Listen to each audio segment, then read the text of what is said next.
dude was talking. What are you doing?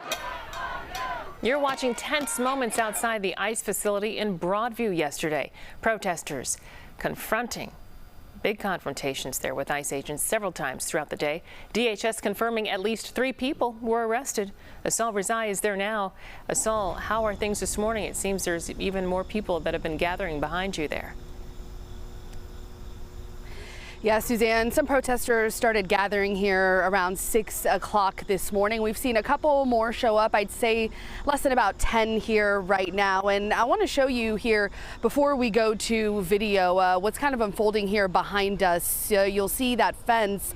This is the entrance of this facility where we've seen those clashes happen so frequently, especially yesterday. You see there's a protester standing in front of the gates, and that's because we were just able to see just through the fence moments ago about a dozen what appear to be detainees with shackles around their hands and around their feet being escorted onto a white van, and I'm told there's another black van behind that one. Unclear who the detainees are, where they're being taken, but what is clear is that they're about to be driven out of the entrance of this gate that you're looking at, and the protester that's standing here, she's been yelling towards them saying ICE are kidnappers.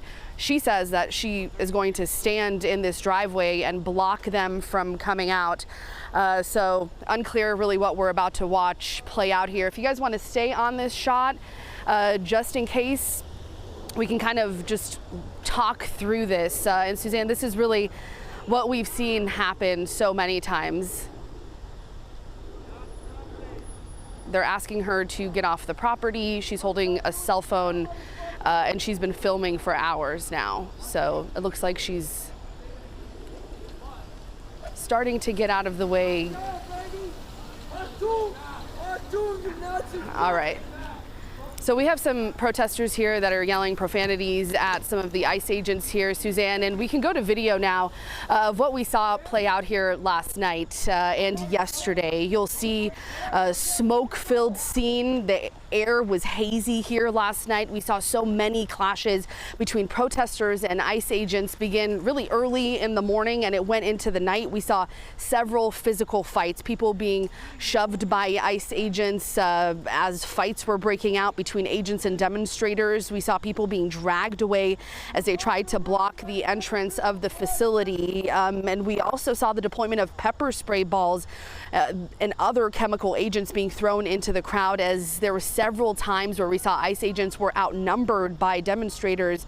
Again, unclear what the plan is for protesters here this morning. We had not seen on social media that people were planning to gather here. Again, Suzanne, we did see people start showing up here about 6 o'clock. I would say there's about 8 people here so far. Back out here live, we're watching as one protester is standing in front of the entrance of the Broadview facility here. She's been filming all morning and yelling different things at ICE agents. And I want to tell you, Suzanne, quickly before we send it back to you, that there is confirmation from the Department of Homeland Security. They say that rioters assaulted law enforcement here yesterday. They slashed tires and blocked the entrance of the building. They also in part said that federal law enforcement officers arrested 3 rioters. We're still waiting to get more updates from DHS, and a situation unfolding here, Suzanne. We're going to keep it on this shot as I send things back to you in the studio. And as we see right there, those confrontations continuing. Be safe out there, Asal.